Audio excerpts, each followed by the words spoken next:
X news channel देख रहे आप सभी दर्शकों का बहुत बहुत स्वागत है। मैं हूं रमनदीप कौर।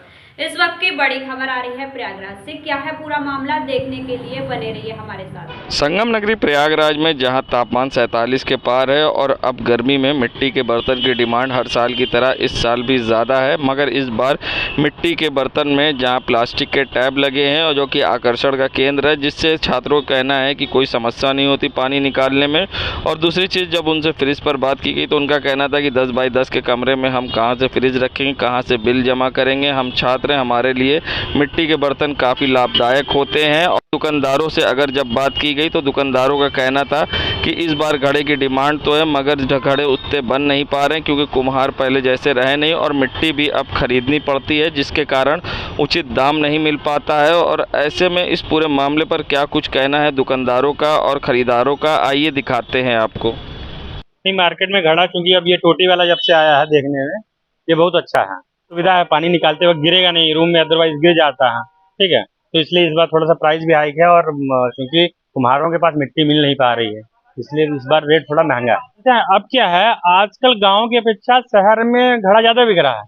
क्यों? चूंकि हम लोग स्टूडेंट हैं तो हम लोग तो नहीं खरीद सकते ना फ्रिज। हम लोग फ्रिज खरीदेंगे फिर बिजली का बिल भी भरें। हाँ, और पता चला 10 बाई 10 का रूम है, उसमें फ्रिज ही रख लें, फिर हम पढ़ेंगे कहाँ। घड़ा मिल नहीं पा रहा है। वो मिट्टी पहले मिट्टी तो गांव में मिल जाती थी, अब उन लोगों को भी मिट्टी खरीद के लाना पड़ता है, तो इसलिए अब थोड़ा मिल नहीं पा रहा, क्योंकि बनाने वाला एक कारीगर है, खरीदने वाले 4 है, तो इसलिए भी नहीं मिल पा रहे। घड़े के दाम 100 रुपए से कोई घड़ा नीचे नहीं है, 100 से ऊपर है। टोटी वाला आ गया है, इसलिए टोटी वाले की डिमांड ज्यादा हो गई है मार्केट में, इसलिए टोटी वाला बिकने लगा है। 100 रुपए से कम कोई घड़ा नहीं है, जैसा लेंगे छोटे बड़े के हिसाब से घड़ा बिक रहा है। हाँ, उम्मीद तो है। शिवानी कुमार। सरकार से ये मांग है कि मिट्टी जो पहले फ्री मिल जाती थी, इस बार तो पैसे खरीदने पड़ रहे हैं। और कुम्हार लोग जो है बनाने वाले तो 100 में 90% तो रहे नहीं। अब प्रेजेंट टाइम पे तो 100 जितने भी प्रेजेंट टाइम पे जो कुम्हार लोग हैं वो बना नहीं पा रहे हैं। आजकल के युग के लड़के जो है वो सब ऑफिस वाले हो गए हैं, तो इसलिए कुम्हार बना नहीं पा रहे हैं। और जो बुजुर्ग लोग थे वो लोग बनाते थे, अब इस बार तो है नहीं। और डिमांड तो बहुत ज्यादा है, मिट्टी मिल भी नहीं पा रही है। और बनाने वाले तो 1-2 कुम्हार है, बाकी लेने वाले छोटी वाले घड़े तो इसे मीडियम में आपको मिल जाएंगे। और ओम नमः शिवाय लिखा हुआ है, कमल का फूल लिखा हुआ है, इसी में देख सकते हैं आप, कमल का फूल लगा है, ओम नमः शिवाय लिखा हुआ है। दीपांशु केसरवानी। संगम नगरी प्रयागराज के जॉर्जटाउन इलाके में खुलेआम दबंगों की दबंगई का वीडियो आया सामने। बता दें, 20 सड़क पर मारपीट और की फायरिंग। थाना जॉर्जटाउन अंतर्गत हाशिमपुर इलाके में जमकर चले लाठी डंडे, खुलेआम की गई फायरिंग। हाशिमपुर इलाके में सुशीला नर्सिंग होम के सामने दबंगों ने जमकर किया बवाल, की फायरिंग। खुलेआम सड़क पर मारपीट भी करते दिखे दबंग।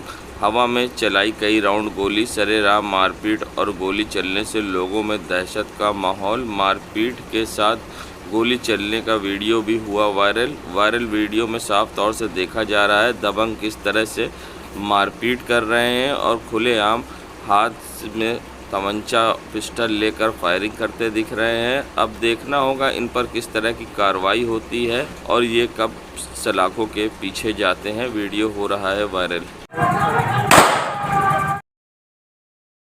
मथुरा श्री कृष्ण जन्मभूमि शाही ईदगाह विवाद मामले में इलाहाबाद हाई कोर्ट में केस की पोषणीयता ऑर्डर 7/11 को लेकर court number 89 justice Mayank Kumar Jain की कोर्ट में सुनवाई चल रही है। और ऐसे में जहां अब हिंदू पक्ष और मुस्लिम पक्ष की बहस पूरी हो चुकी है और इस मामले में अब 30 मई तारीख निर्धारित की गई है। अब 30 मई को दोनों पक्ष के लोग और जो बची कुची अपनी बातें हैं रख सकेंगे और साक्ष्य पेश कर सकेंगे। और क्या कुछ कहना है अधिवक्ता महेंद्र प्रताप सिंह का, ये दिखाते हैं। श्री कृष्ण जन्मभूमि और शाही ईदगाह विवाद को लेकर के जस्टिस मयंक जैन साहब की कोर्ट में कोर्ट नंबर 89 में श्री कृष्ण जन्मभूमि और शाही ईदगाह विवाद को लेकर सुनवाई हुई और जिसमें कि विभिन्न हिंदू पक्षकारों ने जो शेष रह गए तो उन्होंने भी अपना पक्ष रखा और शाही ईदगाह पक्ष की तरफ से और सुन्नी वक्फ बोर्ड की तरफ से उनके अधिवक्ताओं ने अपने पक्ष रखे। ये मैं समझता हूँ कि बहस लगभग दोनों पक्षों की ओर से लगभग कंक्लूड होने जा रही है और अब माननीय न्यायालय के द्वारा अग्रिम तिथि 30 मई वो 10 बजे इसमें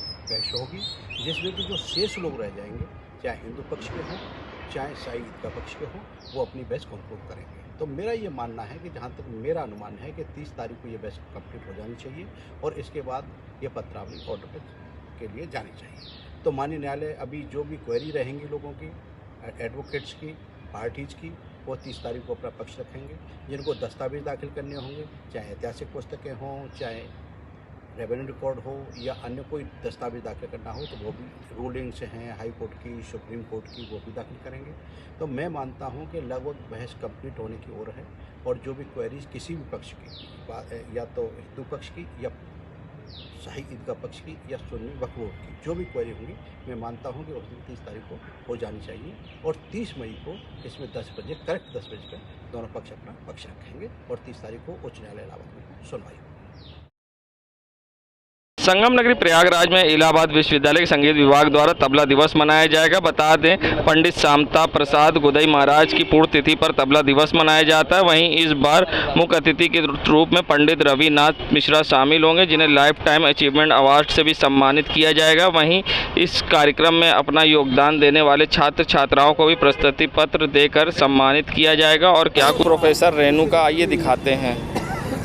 एक्चुअली इसकी परिकल्पना 2014 में एक प्रेरणा के रूप में आई और थोड़ा सा मैं 2 लाइनें इस विषय में भी बताना चाहूँगी कि हमारा जो तबला वाद्य है, अवनद्य वर्ग का वाद्य है, तो ये वर्ल्ड में सर्वोत्तम है रिगार्डिंग साउंड क्वालिटी।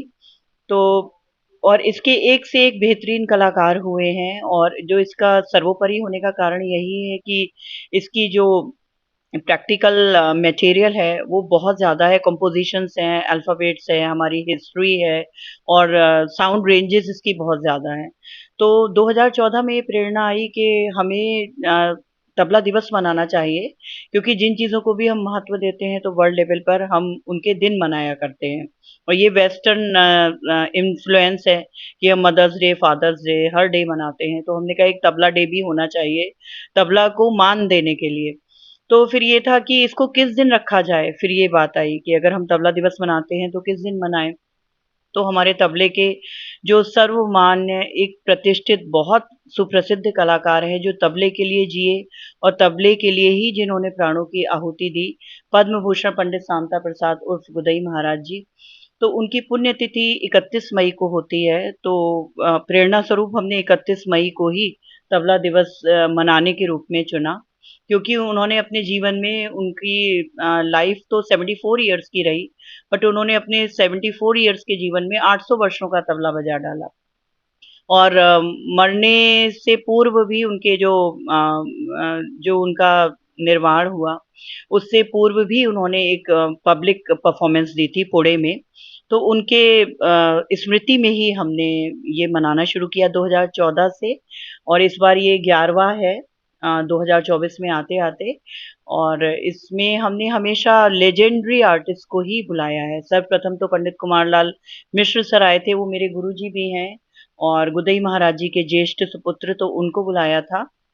और नेक्स्ट टाइम उस्ताद अकरम खां जी आए थे और फिर पूरण महाराज जी आए और इस बार हमारे आ रहे हैं पंडित रविनाथ मिश्र जी आ रहे हैं। वो भी एक बनारस घराने की ऐसी फैमिली को बिलोंग करते हैं कि जिसको हम लोग संगीत जीवी परिवार कह सकते हैं। उनका पूरा परिवार जो है वो संगीत जीवी है और वो तबले के टॉप ग्रेड आर्टिस्ट हैं और बहुत बेहतरीन इस समय तबला बजा रहे हैं। उन्होंने उनकी सबसे बड़ी खासियत ये है कि उन्होंने अपनी पीढ़ियों को बहुत अच्छे ढंग से तैयार किया है और संगीत में ये बड़ी बात होती है। आप खुद अच्छा बजाएं ये तो अच्छी बात है, लेकिन आप अपने अच्छे शिष्य तैयार करें और अपने वंशजों को सिखाएं, तो इसमें उनका बहुत बड़ा योगदान है। तो हाँ, छात्रों को जो हमारा मतलब कई वर्षों से निरंतर इसमें संलग्न है, कार्य कर रहे हैं और इस प्रोग्राम को मतलब अमली जामा पहनाने में जिनका बहुत योगदान है, तो उनको हम प्रमाण पत्र और पुरस्कार से सम्मानित करेंगे। और साथ ही महाराज जी के नाम से हमने लाइफ टाइम अचीवमेंट अवार्ड शुरू किया है, तो ये उन्हीं को दिया जाता है जिन्होंने अपना पूरा जीवन तबले की साधना में व्यतीत किया हो, तो ये इनको दिया जाएगा इस बार, पंडित रविनाथ मिश्र जी को। हाँ, मैं प्रोफ़ेसर रेणु जौहरी, मैं संगीत एवं प्रदर्शन कला विभाग में एचओडी हूँ इस समय और मैं तबले की प्रोफ़ेसर हूँ। पड़ रही भीषण गर्मी के कारण कई गाड़ियां बनी आग का गोला। जहां सुहागी पहाड़ी पर एक ट्रक में आग लग गई और जिसे बाद में बुझाया गया, तो वहीं शास्त्री ब्रिज पर जा रही एक अर्टिका भी आग का गोला बन गई और देखते ही देखते विकराल रूप आग ने धारण कर लिया। बता दें, गाड़ी में बैठे सभी लोग बाहर निकल गए थे और सभी सुरक्षित थे। और सबसे बड़ी बात है, शास्त्री ब्रिज पर आग देखते ही देखते पूरी तरह से जलकर राख हो गई। वहीं तत्काल इसकी सूचना स्थानीय लोगों ने फायर ब्रिगेड को टीम को दी। बता दें, गाड़ी जिस तरह से गर्मी पड़ रही है प्रयागराज में, ऐसे में यह हादसा होना कोई बड़ी बात नहीं है, मगर गाड़ी गर्म के कारण किस तरह से शॉर्ट सर्किट हुई और गाड़ी में आग लग गई, ये तो जांच का विषय है। फिलहाल मौके पर पहुंची फायर ब्रिगेड की टीम ने किसी तरह से आग पर काबू पाया और गाड़ी की आग बुझाई, मगर जब तक गाड़ी जलकर पूरी तरह से खाक हो चुकी थी और सभी लोग इसमें सुरक्षित निकाल लिए गए। संगम नगरी प्रयागराज के करैली थाना क्षेत्र के करैली पावर हाउस इलाके की, जहां 60 फीट रोड, नट का कब्रिस्तान और साथ ही गौस नगर क्षेत्र में पूरी तरह से विद्युत व्यवस्था चरमरा गई है। बिजली की बार बार आने जाने से क्षेत्रवासी काफ़ी परेशान है। साथ ही बिजली व्यवस्था पूरी तरह से ठप होने के कारण पानी की भी लोगों को किल्लत हो रही है। वहीं देर रात तक लोगों को परेशानी का सामना करना पड़ रहा है और ये व्यवस्था पिछले 2 दिनों से है, जिसके कारण लोग परेशान हैं। हर 2 मिनट पर बिजली आ रही और जा रही, जिसके कारण लोग काफ़ी गर्मी में परेशान। एक तरफ भीषण गर्मी तो दूसरी तरफ बिजली कटौती और बिजली विभाग की लापरवाही के कारण आम जनता परेशान हो रही है। देश दुनिया की खबरों के लिए world media times news channel को सब्सक्राइब करें।